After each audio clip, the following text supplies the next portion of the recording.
Hello friends, ఎలా ఉన్నారు? ఇది టోరిటాప్సిస్ డోర్ని అని పిలువబడే జెల్లీ ఫిష్. ఇది ఇమ్మోర్టల్, అంటే మరణం అనేదే లేదు దీనికి.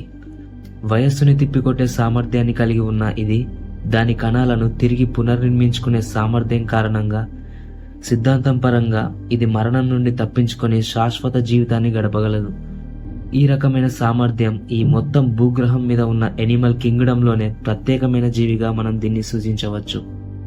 మధ్యధరా సముద్రంలో ఉద్భవించినదని భావిస్తున్న ఈ జీవి ఇప్పుడు పనామా తీరాలలో, ఫ్లోరిడాలోని ఇండియన్ రివర్ లాగూన్ మరియు జపాన్ చుట్టూ ఉన్న సముద్రాలలో సహా దాదాపు అన్ని సముద్రాలలో కనుగొనబడింది. ఈ జీవి ప్రపంచమంతా విస్తరించడానికి గల కారణం చేపల వేటకి వెళ్లిన ఓడల వలకి చిక్కినప్పుడు తిరిగి ఆ ఓడలు గమ్యస్థానానికి చేరుకునే వరకు కూడా ఈ జీవి సజీవంగా ఉండి అక్కడి నుండి వదిలినప్పుడు పునరుత్పత్తిని ప్రారంభించడం. ఇది చాలా చిన్న జీవి, 3 నుండి 5 మిల్లీమీటర్ల వ్యాసం కలిగిన అపారదర్శకమైన జీవి. ఇది బెల్ ఆకారంలో ఉండి గోపురం లాంటి శరీరంతో ఉంటుంది. దీని యొక్క అంచుల నుండి 90 వరకు సున్నితమైన టెంటకిల్స్ విస్తరించి ఉంటాయి. దీని యొక్క ట్రాన్స్పారెంట్ శరీరం వల్ల దాని లోపలి భాగాలను కూడా మనం నేరుగా చూడవచ్చు. ఈ ఇమ్మోర్టల్ జెల్లీఫిష్లు క్నిడారియా సమూహంలోని భాగం. దీనికి సంబంధించిన జంతు వర్గీకరణలో పగడాలు మరియు సీ ఎనిమోన్స్ కూడా ఉంటాయి. ఈ జెల్లీఫిష్ యొక్క లైఫ్ సైకిల్ అనేది లార్వాగా ప్రారంభమై ఉపరితలంపై స్థిరపడి పాలిప్గా పెరుగుతుంది. ఇది చిన్న సంచి లాంటి నిర్మాణం. దీని తర్వాతి దశలో ఇది మెడుసా అనే దశకి చేరి ఈత కొట్టడం ప్రారంభిస్తుంది. ఇది ఒక సాధారణ జెల్లీఫిష్.